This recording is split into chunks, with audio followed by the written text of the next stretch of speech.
네, 이 시각 법원에서는 박근혜 전 대통령과 최순실 씨의 60번째, 벌써 60번째 공판이 진행되고 있습니다. 조금 뒤부터는 이영선 전 청와대 경호관의 항소심 첫 공판도 시작됩니다. 네, 현장 취재기자 연결해 자세한 소식 알아보겠습니다. 김유빈 기자. 네, 사회부입니다. 네, 박근혜 전 대통령이 이재용 부회장의 1심 선고 이후 처음 출석했다고요. 네, 조금 전 박근혜 전 대통령과 최순실 씨의 재판이 시작됐습니다. 60번째 공판이긴 하지만 이재용 삼성전자 부회장의 1심 선고 이후 첫 재판이어서 박 전 대통령의 반응이 주목받고 있는데요. 박 전 대통령은 평소처럼 회색 재킷 차림에 올림머리로 법정에 출석했습니다. 재판 초반에 주변을 두리번거리거나 유영하 변호사와 대화를 나누는 등 다소 산만한 모습을 보이기도 했는데요. 오늘 재판에는 삼성물산과 제일모직 합병에 부당한 압력을 행사한 혐의로 기소된 문영표 전 보건복지부 장관이 증인으로 출석했습니다. 문 전 장관은 직권남용 혐의로 1심에서 징역 2년 6개월의 실형을 선고받고 항소심 중입니다. 재판부는 또 검찰이 증거로 제출한 이재용 부회장의 1심 판결문을 증거로 채택했습니다. 자, 이영선 전 청와대 경호관 1심에서 징역형을 선고받았는데 오늘 법원에 처음으로 다시 나왔는데 양복을 입고 나왔다고요. 네, 오전 9시 40분쯤 이영선 전 청와대 경호관이 양복 차림으로 호송차에서 내려 법원에 들어섰습니다. 조금 뒤인 오전 11시에 이전 경호관의 항소심 첫 재판이 열리는데요. 8월 말부터 이전 경호관을 포함해 국정농단 재판의 항소심 첫 공판 일정이 속속 잡히고 있습니다. 사실상 국정농단 재판의 2라운드가 시작됐다고 볼 수 있겠는데요.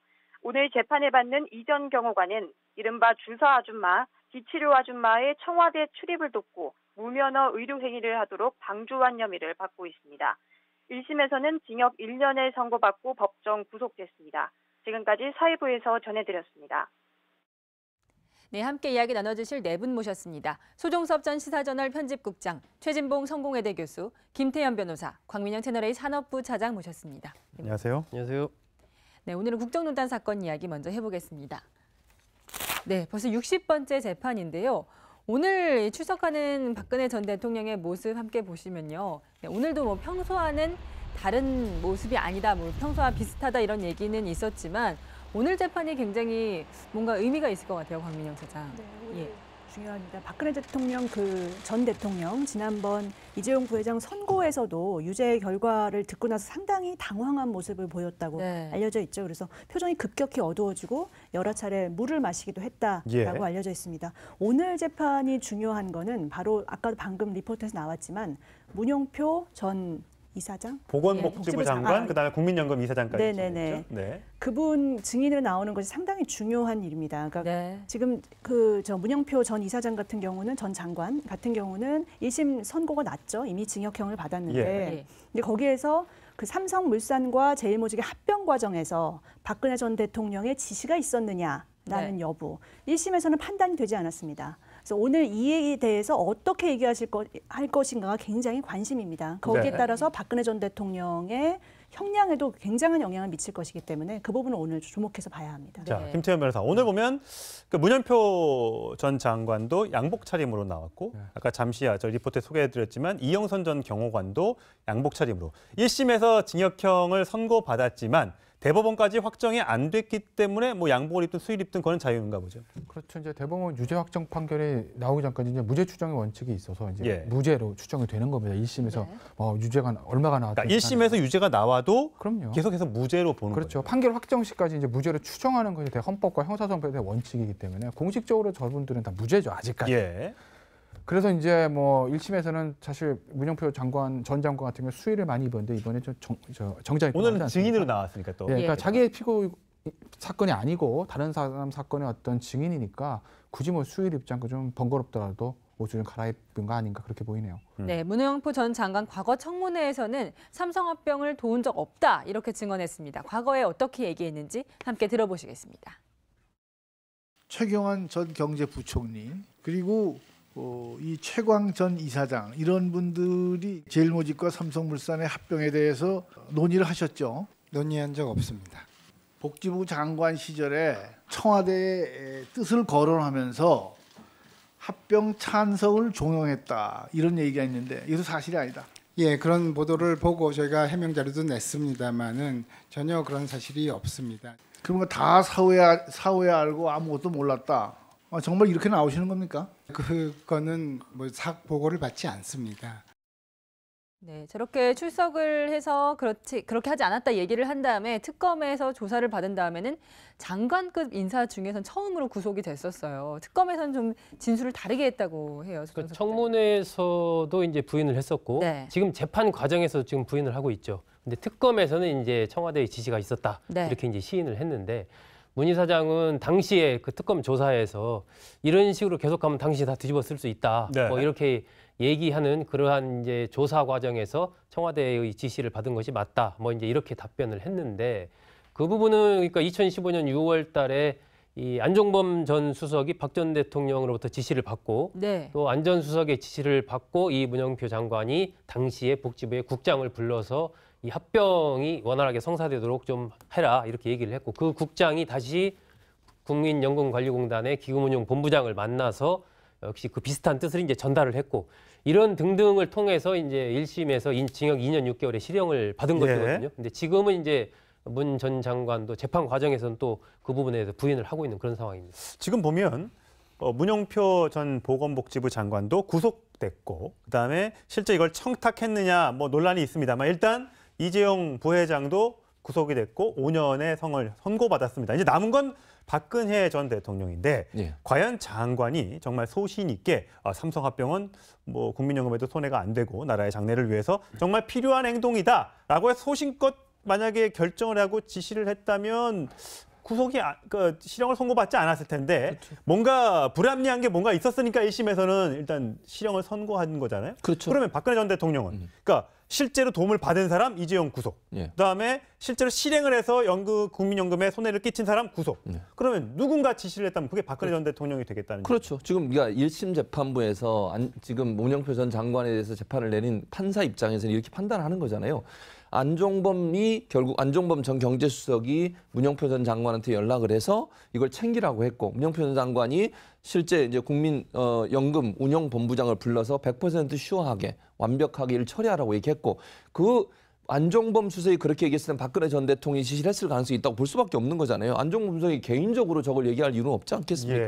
그러니까 수석이 대통령의 지시를 받아서 국민연금이 합병에 도움을 주라라는 지시를 한 것이고 그 지시를 안종범 전 수석이 문영표 전 장관한테 한 거라고 하는 것이 1심 재판부가 판단한 결과예요. 본인은 네. 부인하고 있지만 그래서 실형을 받고 지금 구속된 상태 아니겠습니까? 그러니까 재판부 입장에서는 문영표 전 장관의 말을 바꾼 것이 거짓말이라고 본다고 볼 수 있고 또 한 가지는 안종범 전 수석의 수첩이라든지 아니면 다른 뭐 국장이나 이런 사람들의 증언을 봤을 때 충분히 저거는 박근혜 전 대통령이 지시했을 가능성이 있다고 보는 것이기 때문에 네. 박근혜 전 대통령의 재판에도 불리하게 작용할 가능성이 높다고 볼 수밖에 없는 거죠.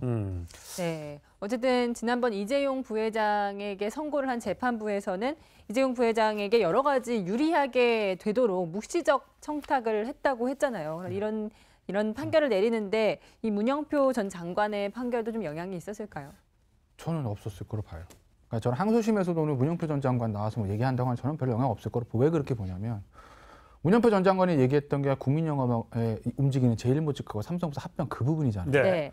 근데 이번에 이제 판결만 보시면은 개별적 현안에 대한 청탁 관계 부정하고 포괄적인 묵시적 청탁. 네. 말하지 않아도 알아요. 눈빛만 보면 알수죠. 이거거든요. 그걸 인정을 했는데 개별적 현안으로 들어갔을 때 삼성물산과 제일모직이 합병을 해서 합병할 때 국민연금을 움직이는 그 문제에 대해서 청탁 관계가 없다고 그래요.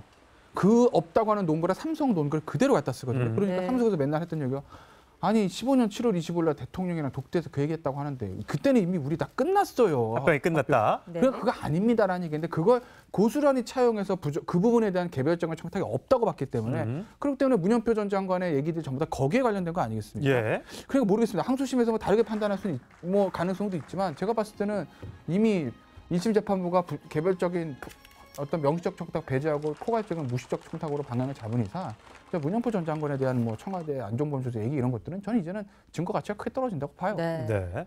자, 지금도 박근혜 전 대통령 재판 진행 중인데 재판에 여전히 집중하지 못하는 행동을 좀 하고 있다고 합니다. 팔을 괴고 있고 얼굴에 주먹을 이렇게 손을 가리기도 하고요. 두리번 거리기도 하고 어쨌든 중요한 재판이 이미 이제 선고가 이루어졌고 또 본인에게 또 하여튼 불리할 수도 있는 증인이 출석했는데 박근혜 전 대통령 생각은 참 아직도 잘 이해가 잘 안 됩니다.